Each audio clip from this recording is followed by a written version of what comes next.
반갑습니다. 오늘 그 구례에 우리 정 집사님도 오랜만에 뵙고, 김보석 집사님 오랜만에 보고,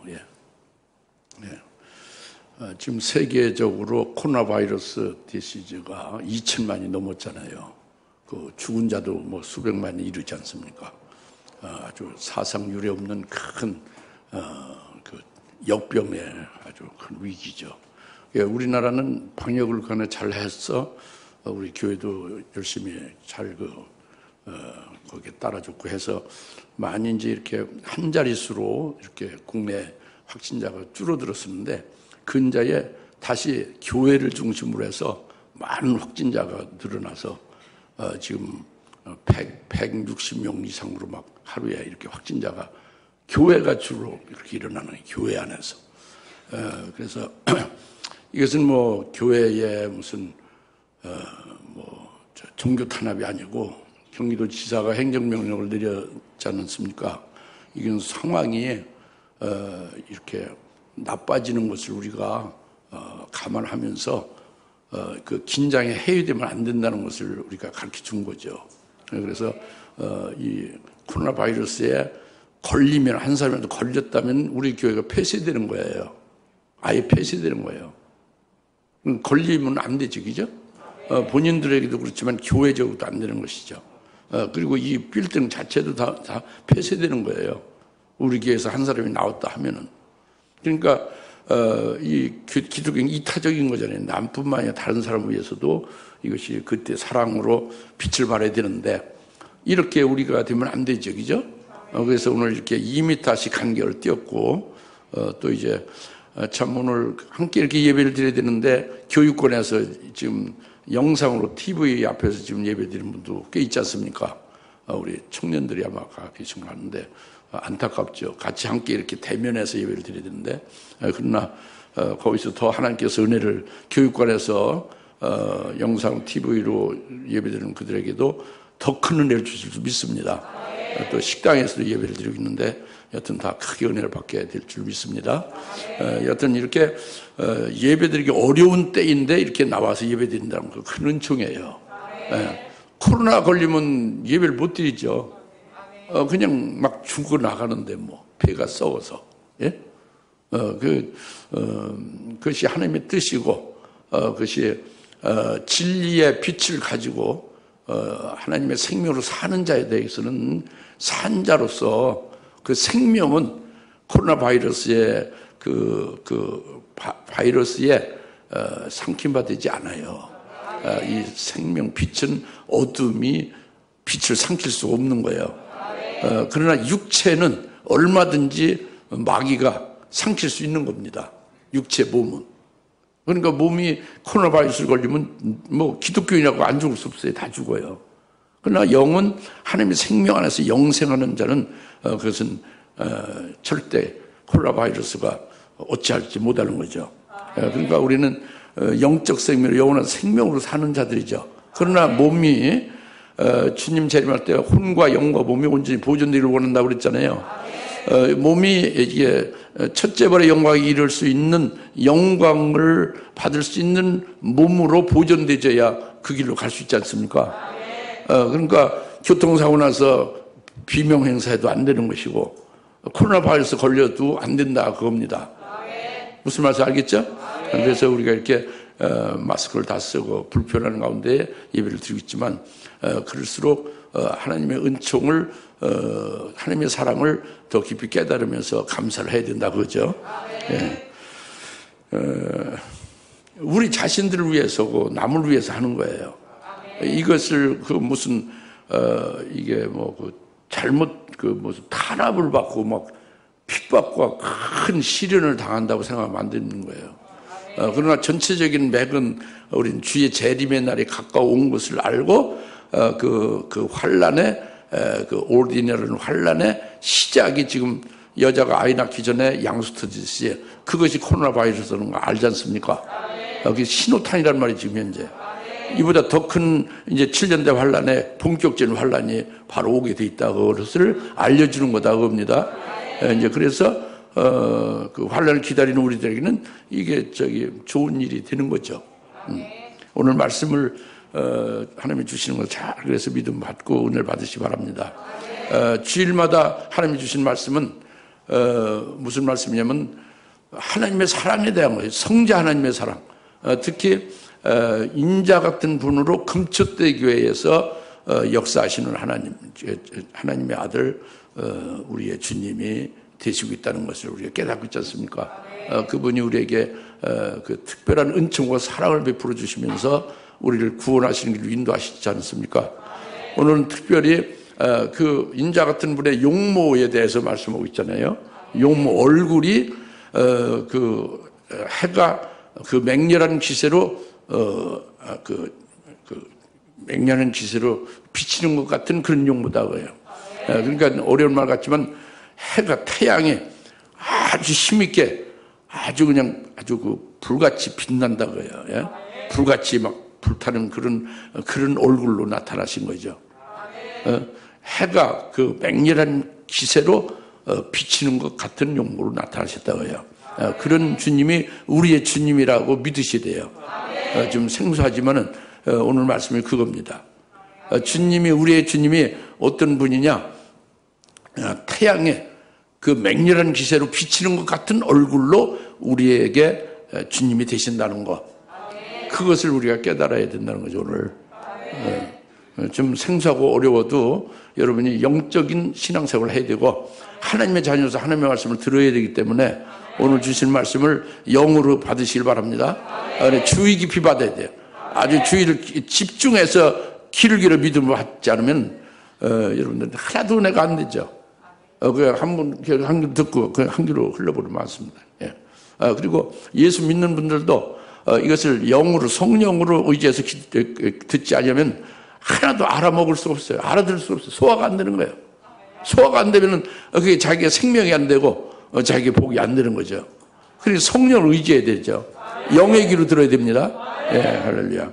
네, 그래서 오늘 말씀 본문 이제 봉독한 대로 인자의 그 용모에 대해서 지금 말씀을 그 16절 하반절에 했잖아요.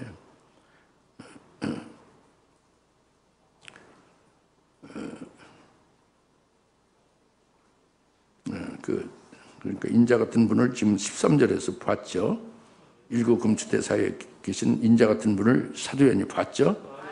그랬을 때 16절 하반절에 그의 용모는 얼굴이죠. 그 인자 같은 분의 금추대교에 다니는 그분의 용모는 태양이 그 맹렬한 기세로 비치는 것 같더라고요. 네. 다시 한번 따라서 우리 주님의 용모는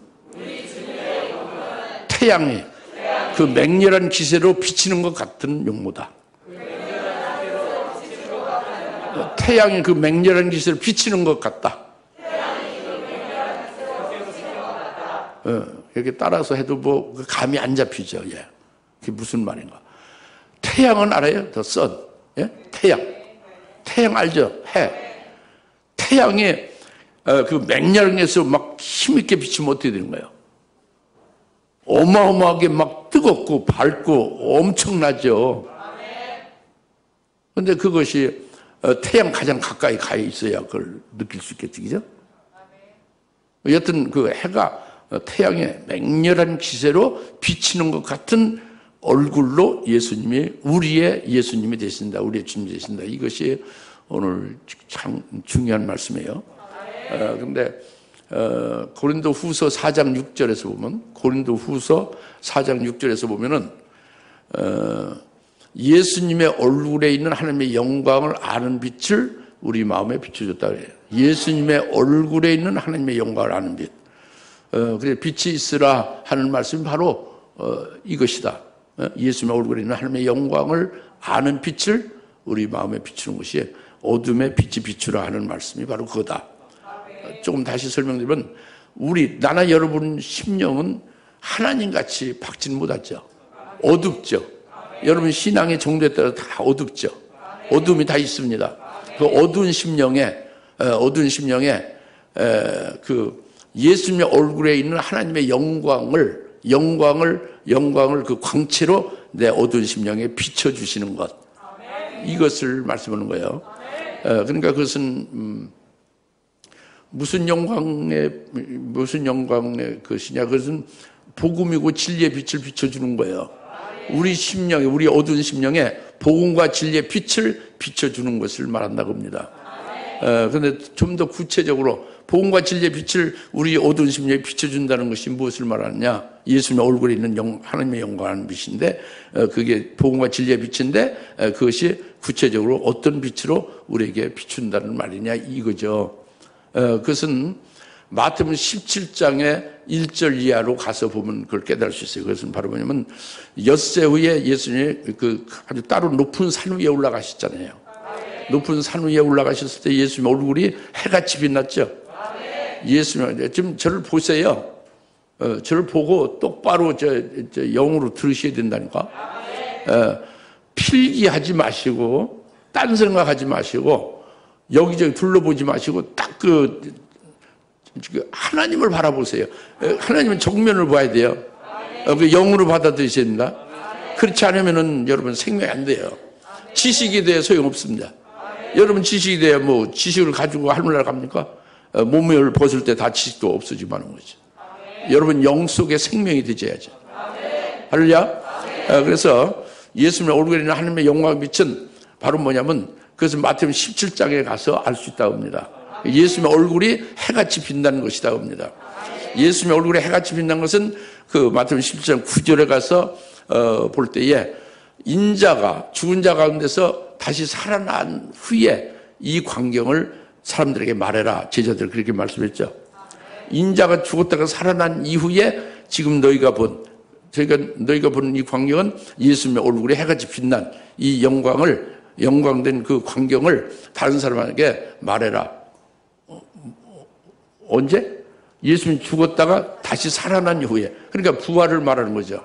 그런데 예수님의 얼굴에 해같이 빛나는 것은 예수님의 부활을 가리키는 게 9절에서 딱 확실히 해주는 거죠. 예수님의 얼굴에 해같이 빛나는 것을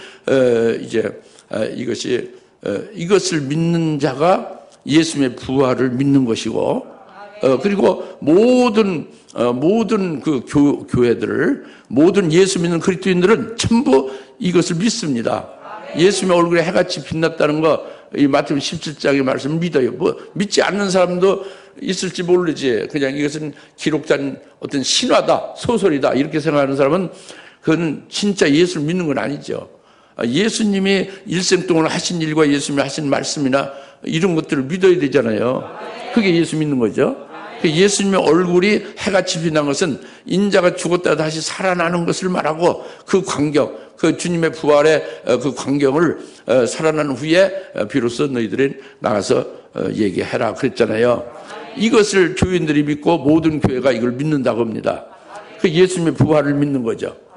그리고 그 예수의 부활을 믿는 자들은 자기들도 그 예수님과 같이 부활될 것을 믿는 거예요. 이게 기독교의 핵심적인 신앙이에요. 부활신앙. 우리 기독교는 무슨 불교나 어떤 뭐 천도교나 무슨 뭐 유교나 다른 어떤 마음의 교나 이런 데하고 다르게 기독교만이 있는 것은 유일한 그 부활을 믿는 것이잖아요. 부활신앙이 기독교의 특징입니다. 그래서 이렇게 모든 교회와 모든 기독교인들이 이 예수님의 얼굴이 해같이 빛난 것, 다시 말해 예수님의 죽었다가 부활하시는 그 영광된 것을 그걸 믿고 그리고 자신들도 예수님 같이 부활하게 될 것을 믿는다고 합니다. 그런데 이제 여기서 두 번째 이제 중요한 것은 인자 같은 분의 얼굴은 마태복음 17장에 2절에 나오는 예수님의 얼굴이 해같이 빛난 것하고 틀린 거예요. 틀려요. 사도 요한이 돌이켜서 보니까 인자가 아니고 인자 같은 분으로 그냥 교회가 아니라 일곱 금추대 위에 다니시는 분으로 보게 되죠. 영적인 새로운 시각으로 바뀌어진 거예요. 그래서 그 일곱 금추대에 다니는 주님이, 일곱 금추대에서 일하시는 주님이 어떤 분이냐? 그 얼굴이 해가 그 힘있게, 해가 그 맹렬한 기세로 비치는 것 같은 얼굴로 다니신다, 그것을 본 거예요. 사도 요한이. 그러니까 사도 요한이 본 것을 기록한 것은 오늘날 금초대교회 다니신 주님이 이렇게 특별하다는 것을 계시한 거예요.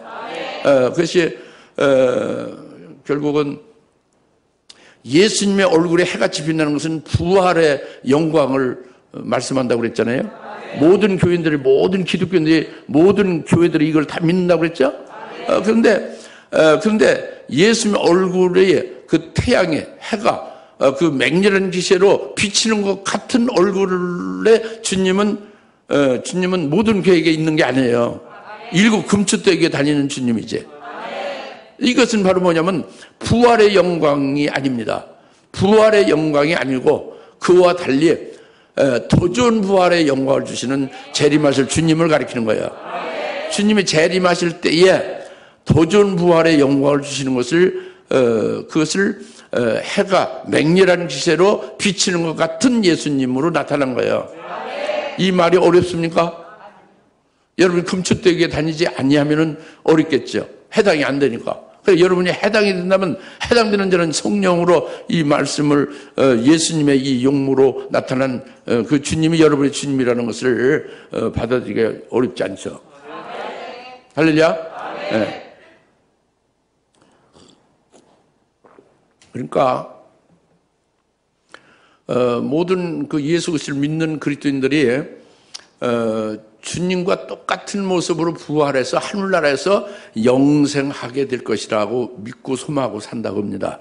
그런데 여기에 이 부활의 영광에 머물지 않고 사도 요한은 그 새로운 더 차원이 다른 그 범주를 초월한 인자 같은 분의 새로운 용모를 본 거예요. 그게 해가 맹렬한 기세로 비치는 것 같은 용모의 주님을 본 거죠. 그 주님은 사도 요한에게 더 좋은 부활을 주시는 분이다. 더 좋은 부활을 주시는 재림하실 주님이다. 이것을 확실하게 계시한 것이다. 겁니다. 그러니까 보통 사람들은 전부 다 이제 부활을 믿는 보통 그리스도인들은 다 나중에 부활을 해서 하늘나라에서 영생하는 거예요. 근데 이들보다 이 1000년 먼저 상급적인 부활이 더 좋은 부활이에요. 그 모든 성도들이 부활하는 것보다 먼저 1000년 먼저 영광된 부활을 먼저 하게 되는 것이 이게 첫째 부활이라고 하는 거죠. 더 좋은 부활은 첫째 부활이라고 하는 거예요. 그러니까 첫째 부활은 더 좋은 부활에는 같은 말인데 이 첫째 부활의 영광을 이루는 자들이 다가 아니라 바로 그 얼굴이 해가 그 맹렬한 기세로 비치는 것 같은 그 용모로 나타난 그 주님이 인도하는 그 금초대교회가 그렇게 된다고 합니다. 이 금초대교회에 이 인자 같은 분의 이 용모로 이제 일하시고 이끌어 가시고 인도함을 받는 그들은 모든 성도들보다 먼저 주님 재림하실 그때에 부활하게 되는 거예요. 이 첫째 부활의 영광을 받는 자들은 어마어마한 그 영광이 그 다른 것임을 성경에서 많이 말씀을 하고 있습니다. 장자의 복이 바로 그런 것이죠. 그래서 인자 같은 분의 얼굴이 해가 힘있게 비치는 것 같다. 해가 맹렬하게 있어 비치는 것 같은 그런 용모로 나타나신 주님은 이 주님을 저는 믿어요. 그 주님이 저의 주님이에요. 여러분도 그렇게 그 주님을 믿으시길 바랍니다. 그 주님 믿는다면은 어떤 일이 생기냐면은 이렇게 신앙이 확 바뀌어져요. 새롭게 돼요. 뭐냐면 앞으로 있을 7년 환란이라는 것이 이것이 그분이 나를 위해서 예배해 놓으신 거다 하는 것을 확신하게 돼요. 7년 환란에 그 창세로부터는 큰 환란이 지금까지 많은 환란이 있었죠. 뭐 소련 아우슈비츠나 뭐 북한의 이제 그 고통스러운 그런 그런 수용소 같은 데 있지 않습니까? 이런 환란 겪는 사람들이 많이 있었고 과거에도 많이 있었죠. 그 유대인 가스에 학살됐던 그런 것도 있었고, 그죠?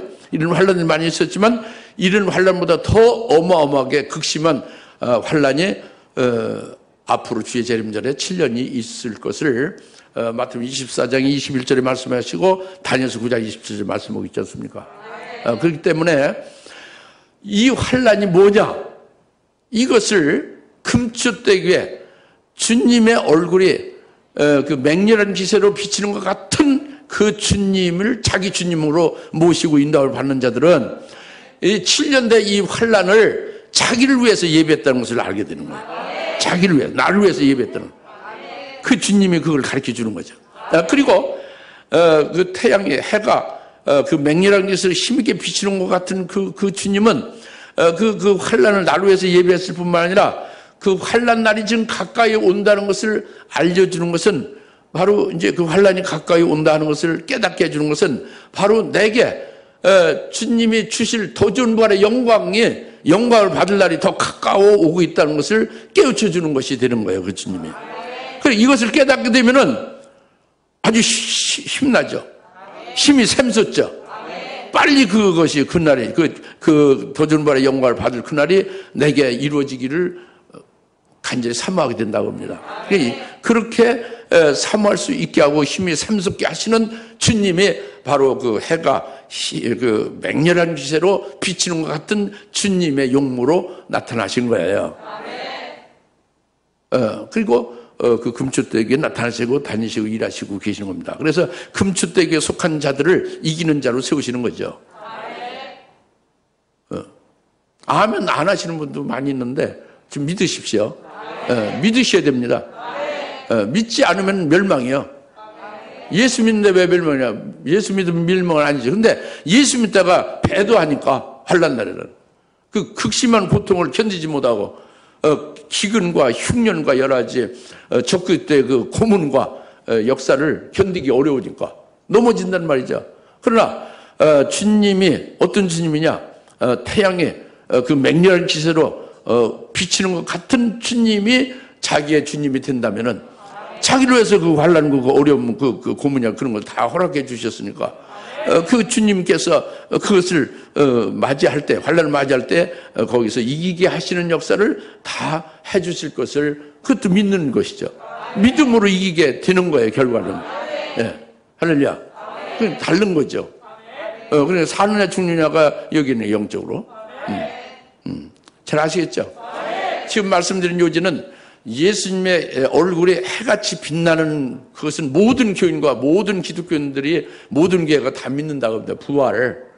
그러나 거기에서 머물지 말라는 거고 주님이 어떤 분으로 나타나냐 새롭게 나타나셨다는 거예요. 금추대교회에 그 용모가 그 맹렬한 기세로 불붙는 것, 맹렬한 기세로 불타는 것 같은 주님의 용모로 나타나신 거예요.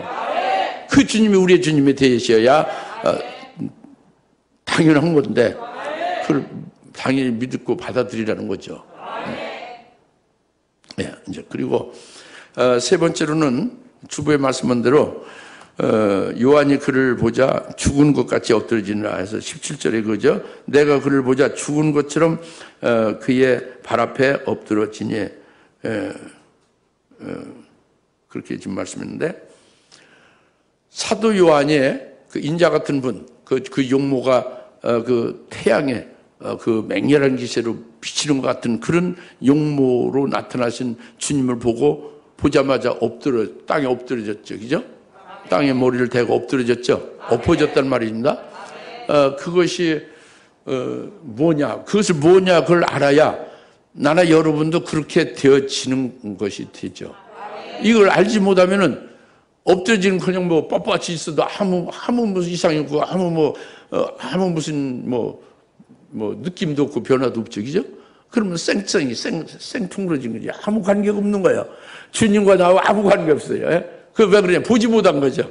진정으로 그분을 그 영안으로 만나보지 못한 것이 되는 거예요. 그 비극이지. 그래서 사도 요한 인자 같은 분을 보자 엎드러졌다. 땅에 엎드러졌다. 머리를 땅에 대고 엎드러졌다. 이것을 깨달아야 된다는 거지.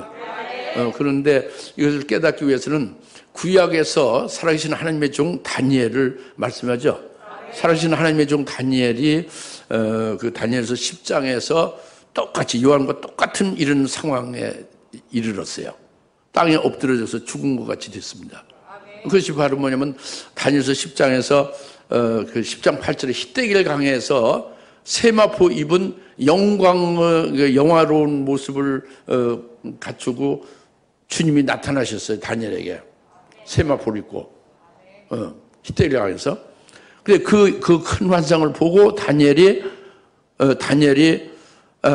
내가 힘이 그 환상을 볼 때에 내가 힘이 빠지고 그리고 나의 아름다움이 변하여 썩어졌나이다.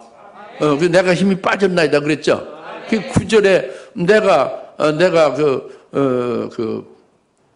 땅에 엎드러지고 그리고 벙어리가 돼 말을 못하면 벙어리가 됐다고요. 그리고 그분이 그 15절에 말씀할 때 그분의 말소리가 음성이 바로 뭐냐면 많은 무리의 소리 같은 많은 무리들 수백만 수천만 명의 그 소리들과 같은 그런 소리로 음성을 들을 때에 내가 땅에 엎드러져서 죽은 자 같이 호흡도 하지 못하는 자 같이 됐다 그랬죠. 예? 호흡조차 할 수 없게. 그래서 그것이 그 8절 다니엘서 10장 8절 9절 또 15절 17절에 쭉 그렇게 말씀하고 있어요. 요점은 다니엘이 예수님의 영광된 모습을 보고 또 예수님의 그 무시무시한 모습을 심판주로서 나타나는 무시무시한 모습을 보고서 거기에서 다니엘이 힘이 빠지고 자기가 그 아름답게 가지고 있었던 것이 전부 변해서 썩어져 버리고 그리고 아주 벙어리같이 되고 아주 호흡조차 못하는 자같이 그렇게 되어져 버린 거예요.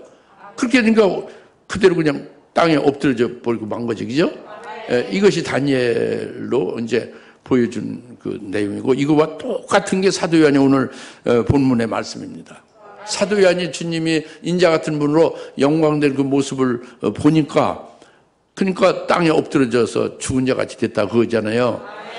이제 그것을 이제 다니엘로 든 거와 같이 연결해서 보면 이제 이해하기가 좀 나아질 거예요. 다 같이 요한이 인자 같은 분의 소리와 모습을 보니 죽은 자 같이 됐다. 땅에 퍽 엎드려졌다. 이 말씀이에요. 왜 그러냐 그래요. 왜 그러냐 그죠. 왜 그런가를 잘 깨닫고 여러분도 좀 느낌이 있어야지 뭔가. 땅에 팍 엎드러지는 것이 되면 아주 최상이에요. 살아계신 하나님의 종 다니엘이나 사도 요한이나 나나 여러분이 똑같이 그렇게 되면 그게 아주 참 최상이란 말이에요. 제대로 본 거죠. 영적인 눈으로 제대로 본 거예요. 그러니까 이제 생각을 해보시오. 그 예수 인자 같은 분의 모습을 보고 그분의 소리를 듣자 그렇게 땅에 엎어져서 죽은 자가 된다는 것이 당연히 그렇게 되게 돼 있어요. 여러분 몰라서 그렇고 영적인 눈이 안 열려서 믿음의 눈으로 보지를 안 해서 그런 거지. 그걸 제가 설명해 드릴 테니까 잘 깨달고 은혜가 되기를 바라요. 뭐냐면은 예수님의 음성이 사도연에게 나타났죠. 예수님의 음성이 어떻게 나타났어요? 예수님의 음성은 많은 물소리 같은 음성이라고 했죠, 그죠? 그것은 사실은 물소리 같은 음성이라는 건 잘 감이 안 잡혀요. 그런데 그것을 구체적으로 말씀한 것이 7 천둥이 발하는 음성으로 나타났다고 했어요. 7 천둥이면 우렁쾅 하면 이게 천둥이죠.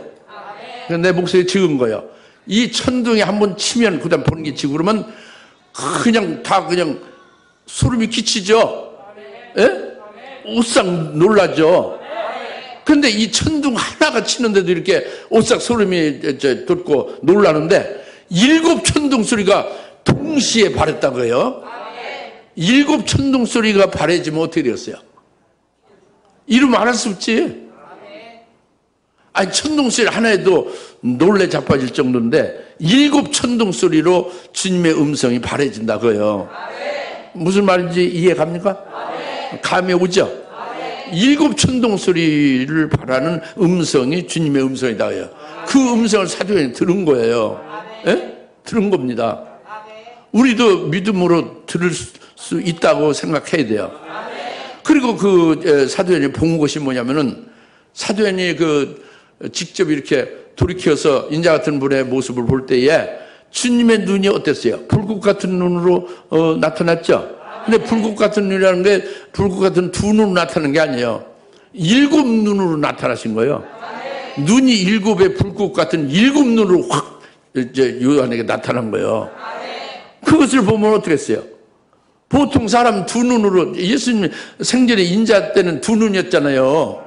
두 눈이었죠? 근데 불타는 일곱 눈으로 탁 나타났어요. 그 요한이 아무렇지도 않아요? 놀라지. 엄청나지. 무섭기도 하고 놀랍고, 그죠?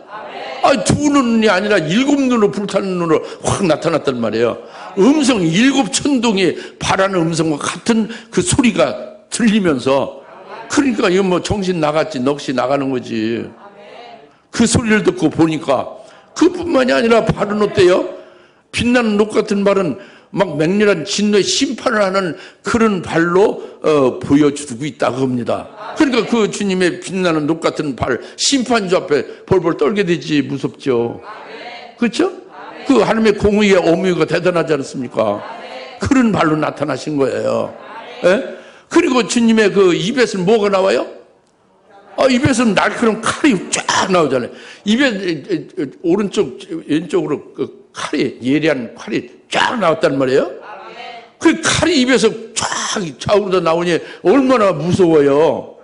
실제로 그러니, 실제란 말이에요. 이게 사도행전에 나타나 보여준 인자 같은 분의 용모란 그 모습이란 말이지. 그리고 마지막 용모도 지금 말씀드린 대로 태양에 맹렬한 기세로 비치는 것 같은 얼굴로 딱 나타났다고 하면, 태양만 이렇게 봐도 막 눈이 쉬어서 잘 못 보는데 태양이 맹렬한 기세로 막 불붙고 빛나는 그런 모습의 얼굴로 나타났으니 이거 감히 그 앞에 쳐다볼 수도 없지. 그러니까 먼저 놀랬고, 그 다음에 다니엘에게 있었던 것 같이 그 자기의 아름다운 것을 전부 다 썩어버린 거예요. 자기가 좋게 여겼던 건 전부 다 그냥 없어지고 마는 거예요. 사도 요한의 그 자신이 마치 자기 자신의 존재가 없어지는 것 같은 거예요. 아주 물같이 확 녹아서 팍 그냥 주저앉아서 그대로 그냥 땅에 엎어지고 마는 거예요. 저는 이 체험을 했습니다. 분명히. 주님께서 그런 체험을 하게 해줬어요. 온몸이 물같이 녹아버리는 거예요. 그냥 그대로 땅에 엎어지는 거지. 사도 요한이 그렇게 엎어진 겁니다. 예? 그 주님의 영광된 모습과 그 엄청난 그 음성과 그리고 그분이 무시무시하고 그 아주 굉장히 공의로운 그 심판하시는 그런 심판주로 나타나시는 그런 모든 모습들이 사도 요한으로 엎어지게 만든 거예요. 다니엘과 똑같이. 지금 제가 말씀드린 대로 그걸 믿음으로 이렇게 믿음으로 그걸 받아들여서 믿음의 눈으로 이렇게 볼 수가 정확하게 있다면은 우리도 그 앞에서 감히 바로 설 수가 없는 거예요. 내 모습 너무도 초라하고 너무도 보잘것없는 그 어마어마한 그 인자 같은 분의 그 영원한 모습 앞에 자기는 아무것도 아닌 거예요, 사실은. 아주 이제 콩알같이 조그마지다가 나중에 물같이 싹 없어지는 것 같이 되고 말해, 자기가. 그러니까 그들 폭 넘어지는 거예요. 기력이 없어지고 호흡조차 할 수 없을 정도가 되는 거죠. 그리고 지금까지 내가 무언가 그래도 내가 좀 이 정도면 그래도 하나님 뜻대로 해온 것이지. 뭐 또 내가 스스로 아름답게 아름답게 여겼던 것이 있다고 치면 그런 것들이 다니엘이 그렇게 고백하는 것 같이 자기가 좋게 여겼던 거, 아름답게 여겨왔던 그것이 자기 속에서 변해서 완전히 다 썩어져 버린다고 그랬잖아요. 아무것도 아닌 것이 되는 거예요. 예? 그러니까 그대로 그냥 죽은 자같이 폭 그냥 엎드러지고 마는 거예요. 그 영광된 인자 같은 분 앞에서, 금추도에 다니시는 그분 앞에서. 할렐루야. 어떻게 실감이 좀 납니까? 주님의 눈이 두 눈으로 나타나셨어요? 불타는 눈인데 일곱 눈으로 딱 나타나신 거예요. 그분의 음성이 어마어마하게 큰데 그것을 말로 표현할 수 없지. 천둥이 하나가 아니라 일곱 천둥이 동시에 발하는 음성으로 나타났다고 합니다. 그 입에 그냥 확 좌측과 우측에 쫙 뻗은 칼로 다 예리한 칼로 쫙 그 칼이 쫙 나오는 입에 그렇게 나온 그 입으로 보여준 거예요. 그러니까 어마어마하게 무섭죠. 그 칼로 잘라버리는 거잖아요. 잘못된 거, 그죠? 무시무시한 거지, 그죠? 그러니까, 이제, 심판적 의미도 있지만, 하나님이 우리를 온전하게 구원하시는 데에 금추떡에 주님 온전하게 구원하시는 데에 그 모습들로 이제 나타나서 계시하고 있잖아요. 우리가 깨달았지 않습니까? 그러니까 사도행전 그 모습을 보고 그 앞에서 엎드려져서 죽은 자 같이 됐다고 말씀한 거예요.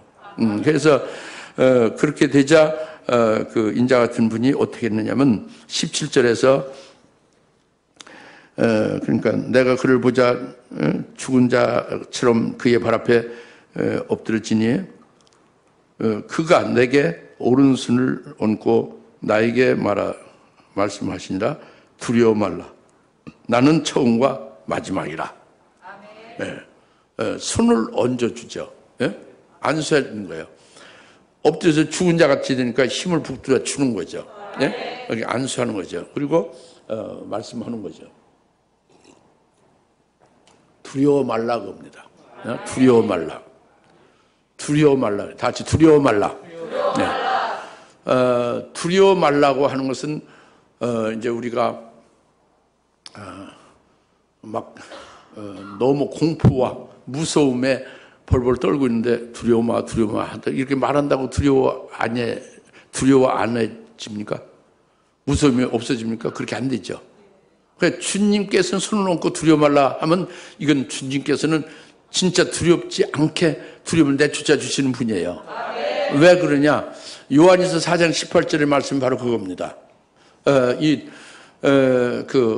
사랑에는 두려움이 없다고 그랬어요.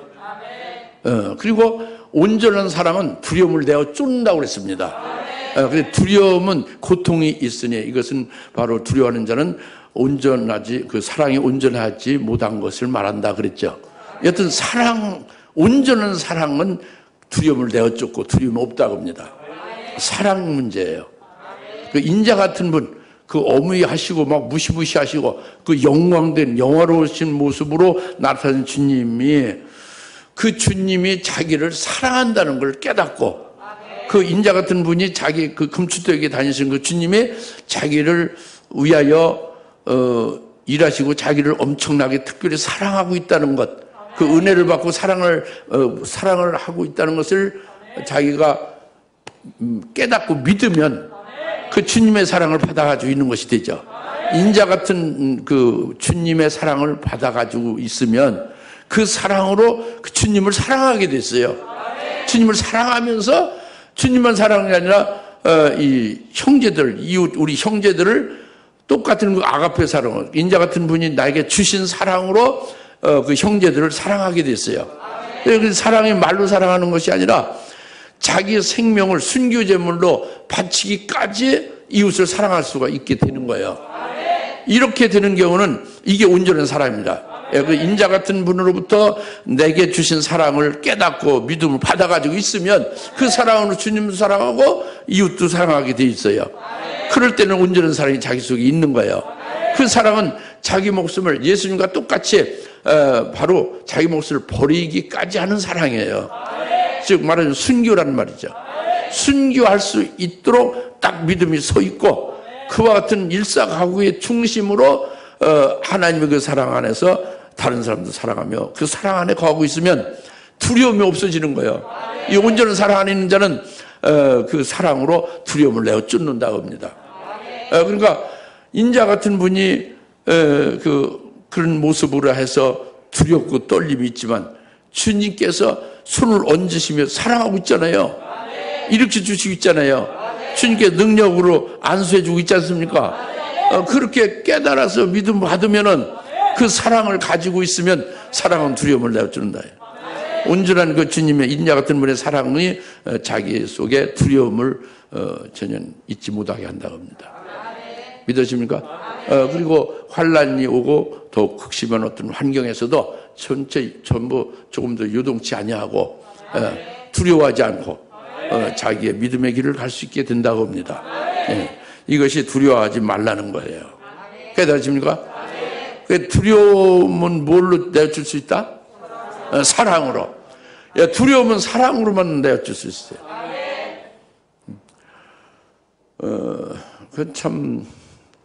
이거는 경험을 해야 아는 거죠. 저는 사랑이라는 건 아예 해보지 않았는데, 전 독신으로 혼자 사느라 뭐 아무것도 사랑을 안 해봤. 그러나 그건 잘못된 거예요. 자기가 독신으로 혼자 있어 결혼도 안 하고 애도 아무 가족이 없다면 자기 혼자 스스로 사는 겁니까? 지금 아니죠. 자기를 중심한 모든 사람들로부터 먹는 음식도 다른 사람이 농사 지은 걸 갖다 자기가 먹고 사는 거잖아요. 옷도 자기가 스스로 만든 게 다른 사람이 만들어 놓은 걸 갖다 입고 살잖아요. 그죠?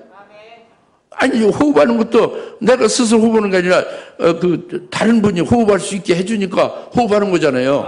이게 전부가 은혜고 사랑이지. 예? 홀로 혼자 사는 거 없어요. 전부 다 뭐 인간은 사회적 동물이다 뭐 이런 철학적인 얘기가 아니라 오직 하나님 주님에 의해서 자기가 존재하는 거예요. 더더구나 금축대교회에서의 진리의 말씀을 받았고 믿음과 소망을 가지고 살게 했잖아요.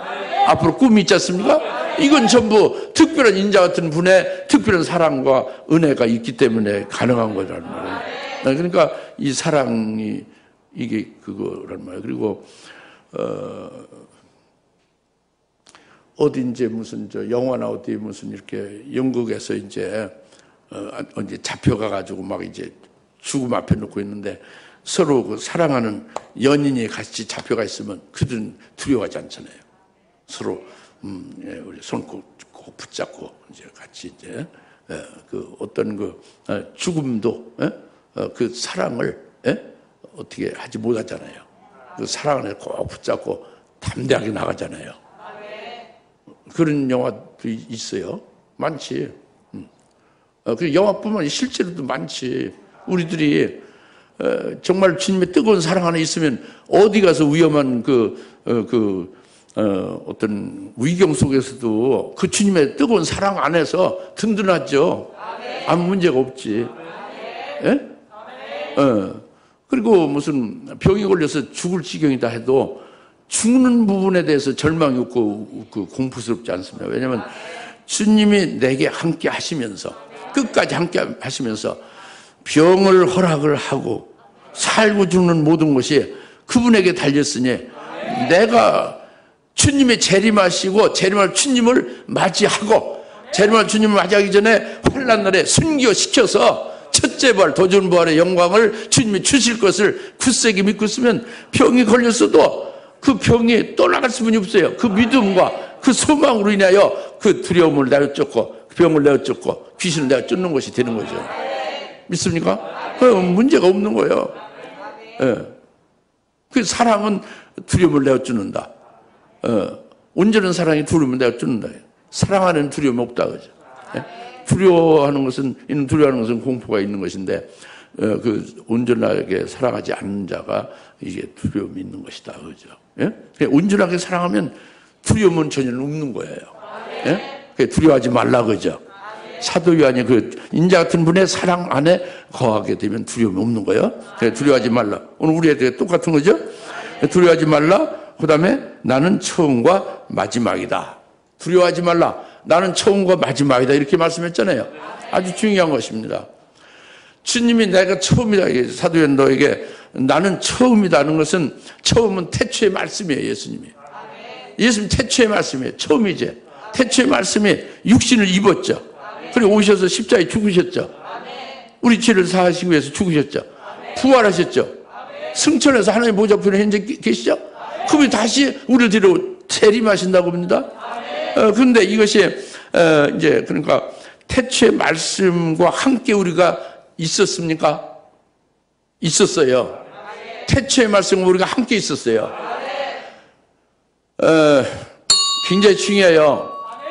신학이 성경을 못 따라가면 성경을 믿어야 돼요. 신학을 믿지 마시고 성경을 믿어야 됩니다. 성경은 뭐냐? 하나님이 영원 자존하시고 하나님이 최초로 아들을 낳으셔서 그 아들이 태초의 말씀이에요. 성자 하나님이라고.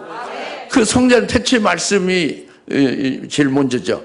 그리고 그 다음에 하나님이 또 그 태초의 말씀이신 그 아들과 그 거룩하게 하시는 그분과 우리도 함께 하나님 아버지부터 낳았다. 그러니까 우리도 생명의 아들로 같이 낳았다 그래요. 태초의 말씀이신 성자 하나님과 함께 있었죠. 그다음 태초의 말씀이 우리의 영을 지으셨어요. 만드셨어요. 창조하셨죠? 창조해서 아들의 영으로 있을 때에 그 태초에 말씀하신 그리스도가 함께 계셨죠. 하늘에서 얘기입니다. 그러니까 태초의 말씀과 우리가 함께 있었어요. 그걸 믿으셔야 돼요. 그래서 요한복음 15장 26절에 뭐라고 말씀했어요? 진리의 성령이 오시면 너희도 나와 함께 태초부터 함께 있었음을 알게 되고 그걸 증거하게 되리라. 예, 그러니까 사도 요한도 태초부터 계신 말씀과 함께 있었음을 믿고 있는 거예요. 영안이 굉장히 깊고 생명의 눈이 떠진 거죠. 우리 추수함께도 이것을 열어준 거예요. 저에게 여러분도 같이 이 말씀으로 열어지게 하신 거예요. 그러면 태초부터 계신 그 말씀과 함께 우리가 있었던 거예요. 이게 나는 처음이다. 나는 처음이다. 처음부터 같이 있었잖냐. 처음이다. 나는 처음이다. 두려워할 거 없어요. 나는 처음이다. 그리고 나는 마지막이다. 마지막은 뭐냐면 예수님이 재림하셔서 재림하실 때에 더 좋은 부활로 그 영광을 입혀준다고요. 더 좋은 부활의 영광을 입혀줄 때에 그것이 구원의 완성이에요. 마지막이에요. 그러니까 우리가 믿는 예수님은 그 주님이 내 믿음의 창시자예요. 시작이고 또 우리가 믿는 예수님은 그 구원에 완성하시는 분이니까 우리 믿음의 완성자죠. 나는 시작이고 나는 마지막이다. 이것이 인자 같은 분, 특히 그 용모가 그 태양에 그 맹렬한 기세로 비치는 것 같은 그 용모로 나나 여러분에게 나타나셔서 오늘 함께 하고 계시는 것이고 우리를 그 영광의 길로 이끄시는 분이십니다. 믿으십시다. 네, 다 같이 기도합시다. 하나님 아버지 참 감사합니다. 오늘 주님께서 인자 같은 분으로 김추대 교회에 계시며 일하시면서 그의 용모가 특별하게 해가 맹렬한 기세로 비치는 것 같은 그런 모습을 우리에게 나타나셔서 우리에게 계시하시는 것을 깨닫게 하시고 이를 믿음으로 말미암아 이제 그 주님의 그 사랑 안에서 거하게 하시고 또 그분이 우리에게 이제 안수하시면서 두려워하지 말라. 그리고 나는 처음과 마지막이다 하고 말씀하신 것을 우리도 똑같이 깨닫고 그 안에 거하게 하시니 감사합니다. 예수님의 이름으로 기도하옵나이다. 아멘. 이제는 속히 재림하실 예수 그리스도의 은혜와 하나님 아버지의 극진하신 사랑하심과 성령님의 감화 감동 내주역설 등 충만하심이 오늘 인자 같은 분의 용모로 특별히 해가 맹렬한 기세로 비치는 것 같은 그 용모로 우리 가운데 일하시고 역사하시는 그 주님으로 기뻐하고 영광 돌려 모든 주님의 사랑 권수를 머리 위에 지금으로부터 영원토록 함께 계실지어다. 아멘.